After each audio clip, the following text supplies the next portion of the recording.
Bélgica obtuvo su independencia en el año 1830 después de una revolución contra el gobierno de los Países Bajos, o también conocido como Holanda.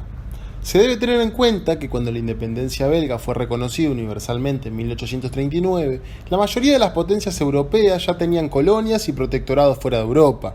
Es por ello que el resto de los países europeos ya tenían un negocio formado y habían establecido medidas tanto gubernamentales como militares para mantener en funcionamiento y crecimiento sus territorios de ultramar.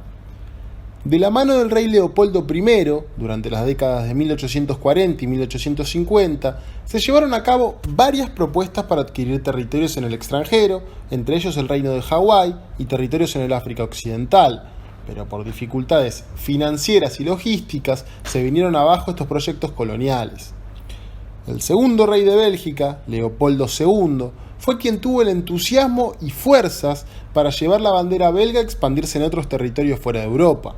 Leopoldo II, tras el reparto de África a finales del siglo XIX, logró que le fuera concedida la mayor parte de la región del Congo. Asimismo, tras la Primera Guerra Mundial, los belgas obtuvieron de Alemania, a través del Tratado de Versalles, la colonia de Ruanda-Urundi. Aproximadamente el 98% del territorio de ultramar de Bélgica era perteneciente a la colonia del Congo belga, la cual, como curiosidad, era aproximadamente 76 veces más grande que la propia metrópoli. Hasta acá, parece que la colonización belga fue una más del montón y no tuvo mucha diferencia con las demás, pero lo cierto es que de los europeos que luchaban para hacerse con el control de África a finales del siglo XIX, se puede decir que el rey belga Leopoldo II dejó el mayor y más horrible legado de todos. Y con esto no quiero decir que el resto de las colonizaciones fueron pacíficas. El problema es que Leopoldo cruzó todos los límites morales habidos y por haber, llegando a ser considerado por los historiadores como un mismísimo genocida. Leopoldo II, quien reinó en Bélgica entre 1865 y 1909, buscó convertir su pequeño país en una potencia imperial.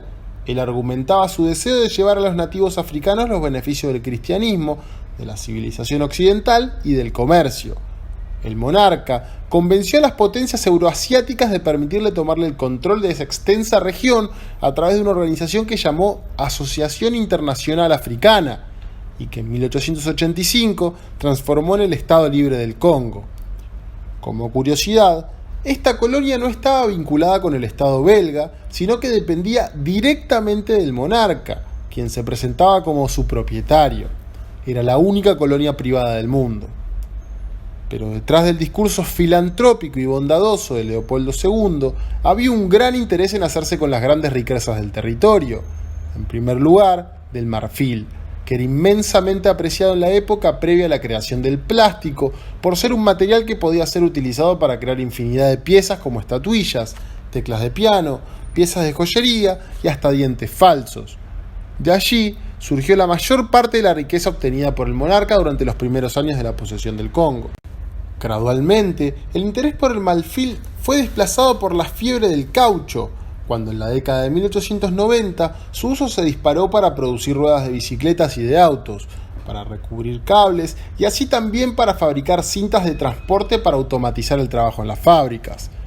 El negocio del caucho tenía sus complejidades, pues la materia prima se extrae de un árbol que tarda muchos años en crecer, por lo cual quienes controlaban territorios con abundancia de estos árboles tenían una fortuna entre sus manos. También abundan los relatos sobre la crudeza con la que se explotaba este material en los territorios controlados por Leopoldo II.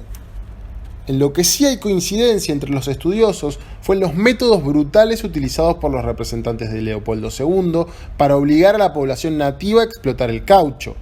El Estado Libre del Congo estaba controlado por un ejército privado de unos 19.000 hombres conocidos como Fuerza Pública. Miembros de esta organización aterrorizaban a las poblaciones nativas para obligarlas a trabajar. El método era el siguiente: entraban en una aldea por la fuerza, tomaban a las mujeres y a las niñas como rehenes y ordenaban a los hombres adentrarse en la selva para recolectar una cuota determinada de caucho. Mientras los hombres cumplían con la tarea impuesta para salvar a sus esposas e hijas, éstas morían de hambre o eran sometidas a abusos sexuales. Además, quienes no fueran capaces de completar la cuota que les había sido impuesta, estaban amenazados con la amputación de una de sus manos o de la de alguno de sus hijos. Este castigo también era una práctica habitual por otros motivos. Los miembros de la fuerza pública tenían que demostrar que no malgastaban las balas de las que disponían, pues éstas debían ahorrarse para ser usadas en caso de un motín. Entonces, por cada bala gastada, se les exigía que presentaran la mano cortada de uno de los rebeldes muertos. Como resultado, cuando los soldados regresaban de una expedición para sofocar una revuelta, traían consigo cestas repletas de manos cortadas.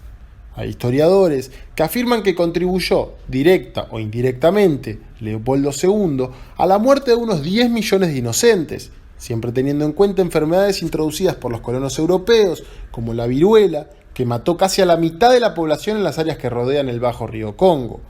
Aunque las cifras son estimaciones e inciertas, ya que el primer censo no se lleva a cabo sino hasta 1924, por lo que es difícil cuantificar exactamente la pérdida de población.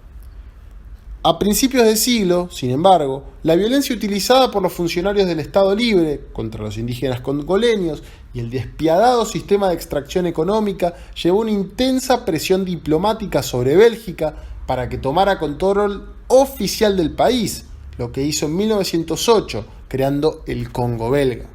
En 1960, como resultado de un movimiento independentista generalizado y cada vez más radical, el Congo logró la independencia de Bélgica. Como ya he dicho anteriormente, el Estado Libre del Congo no fue la única colonia que poseyó Bélgica en África. La otra colonia que poseyó fue conocida como Ruanda-Urundi, la cual fue ocupada por Bélgica en 1916, luego de la Primera Guerra Mundial, cuando una expedición desplazó a los alemanes de la colonia. Posteriormente, en 1962, estos territorios se independizaron y se formaron los países de Ruanda y Burundi. Por último, los belgas también tuvieron un breve paso por América. Anteriormente, en 1842, cuando llegó a Guatemala un barco enviado por el rey Leopoldo I de Bélgica. Los belgas observaron las riquezas naturales del departamento de Izabal y decidieron establecerse en Santo Tomás de Castilla, donde construyeron infraestructura en la región.